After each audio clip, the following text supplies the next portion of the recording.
প্ৰায় গছ গছনি চব তিতিছে। পানীটো এমাহতকৈ বহুত কষ্ট পাইছোঁ, কি বুলি ক'ম। ফটা পেটিকোট পিন্ধি আছোঁ, লেতেৰা কাপোৰ পিন্ধি আছোঁ।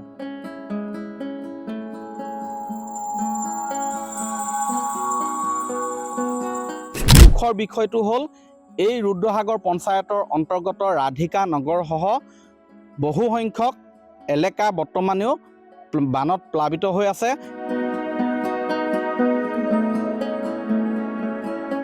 এই অঞ্চলটোত মেটেকা নাছিলে, কিন্তু এতিয়া দেখা গৈছে যে ইয়াৰ পানীখিনি ইয়াতে আবদ্ধ হৈ থকাৰ লগতে যেতিয়াই পানী বাঢ়ি ইয়াত প্ৰৱেশ কৰিছিলে তেতিয়াই সোঁতে ইয়াত মেটেকা লৈ আনিছিলে, আৰু সেই বৰ্তমান মেটেকাই ছানি ধৰিছে, সমান্তৰালকৈ আছে পানী।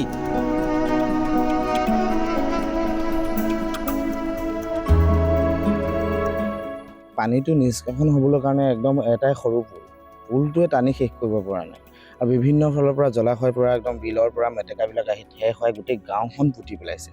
বহুত কষ্ট ভুগিবলগীয়া হৈছে।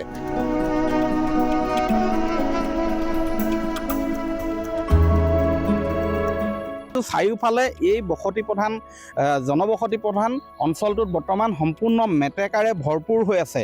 এই মেটেকাসমূহ যেতিয়ালৈকে সঠিকভাৱে আঁতৰাই নিদিব, পানী নিষ্কাশনৰ ব্যৱস্থা কৃত্ৰিম পদ্ধতিৰে নকৰিব, তেতিয়ালৈকে কিন্তু এই অঞ্চলৰ এই সমস্যা সমাধান হোৱাৰ আশা কম।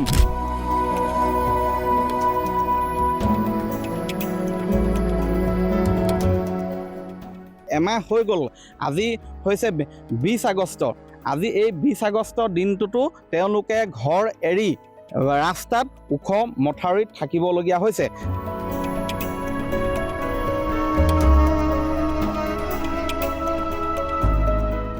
এই পানীটো পৰে আইলাই আপোনাৰ ভাগ কৰি আমাৰ নামদাং নৈত পেলায়, মিটঙত পেলায়, কিন্তু নামদাং নৈখনো বন্ধ হৈ আছে। যিকণ নিষ্কাশন কৰিলে কুকুৰে মুতাৰ নিচিনা কামো কিছুমান হ'ল, কিন্তু এতিয়া বন্ধ হৈ গ'ল, পানী যোৱাই নাই।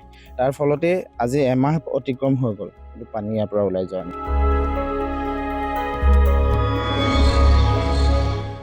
বহুত দিন হ'ল, আজি এমাহ হ'ল, এমাহত পানী ডুবি আছে ঘৰ।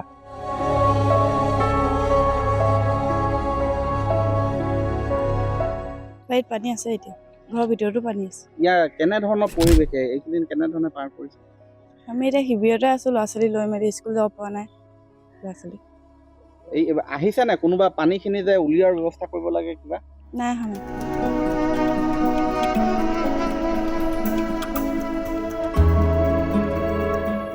অধিকাংশ গাঁও বৰ্তমান শুকালে, গাঁৱত পানী শুকালে, কিন্তু এই ৰুদ্ৰসাগৰ পঞ্চায়তৰ অন্তৰ্গত ৰাধিকা নগৰ বৰ্তমানেও সম্পূৰ্ণ প্লাবিত হৈ আছে।